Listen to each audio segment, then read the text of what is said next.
সাহাবীদেরকে লক্ষ্য করে বলেছিলেন, খুযু আন্নী মানাসিকাকুম লাআল্লি লা আলকাকুম বা'দা আমী হাযা।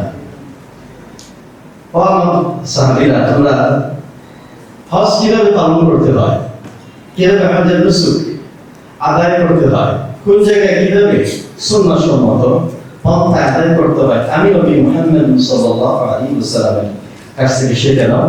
লাআল্লি লা আলকাকুম বা'দা আমী হাযা, আমার মনে হয় না আগামী বছর তোমাদের সাথে আমার কোনো সাক্ষাৎ হবে।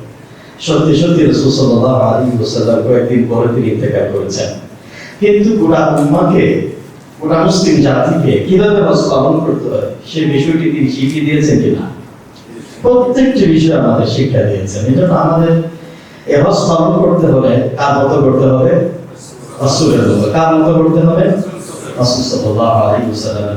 যেমনটি রাসূল সাল্লাল্লাহু আলাইহি ওয়াসাল্লাম বলেছেন, সাল্লু কামা রাআইতুমুনি উসাল্লি, সালাত পড়ো সেইভাবে যেভাবে আমি নবী মুহাম্মদ সাল্লাল্লাহু আলাইহি ওয়াসাল্লামকে পড়তে দেখেছি। তো আমরা চেষ্টা করি ইনশাআল্লাহ। আমি আপনাদের সামনে আজকে কিছু প্রজেক্টের মাধ্যমে কিছু টিপ নিয়ে এসেছি এবং স্লাইড নিয়ে এসেছি পাওয়ার পয়েন্টের মাধ্যমে। চেষ্টা করবো ইনশাআল্লাহ স্লাইডগুলি দেখানো। এখনো পর্যন্ত সংযোগ করা হয়নি, হয়ে গেলে ইনশাআল্লাহ আমাদের সামনে এই বিষয়টি দেখানোর চেষ্টা করবো ইনশাআল্লাহ তাআলা। তো আমরা শুরুতেই বলি যে এখানে যারাই হজ করবেন, এর আগে কেউ কি হজ করেছেন? আপনারা এর আগে কেউ হজ করেছেন কিনা? ও মাশাআল্লাহ, আমাদের মনে কি আছে। আচ্ছা, এর আগে উমরা করেছেন কারা কারা? ও মাশাআল্লাহ মাশাআল্লাহ, ঠিক আছে ঠিক আছে। তাহলে আমরা হজ এবং উমরার বিষয়টি আলোচনা করবো ইনশাআল্লাহ তাআলা। আমরা সবাই জানি হজ করে কোথায়? সবাই বলতে হবে, হজ করে কোথায়? 3 প্রকার, তাই তো?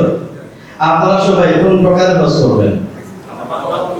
এটা তো আমাকে বলতে হবে, তা না হলে আমি কোন প্রকারের হজ শিক্ষা বলবো এটা আমাদের ক্লিয়ার করতে হবে। আপনারা সবাই কোন প্রকারের হজের নিয়ত করেছেন? কেউ কি আছেন আপনারা কেরান হজের নিয়ত করেছেন? আছেন কিনা? নাই। ইফরাদ হজের নিয়ত করেছেন? আছেন কিনা? আপনি আছেন না? আচ্ছা মাশাআল্লাহ।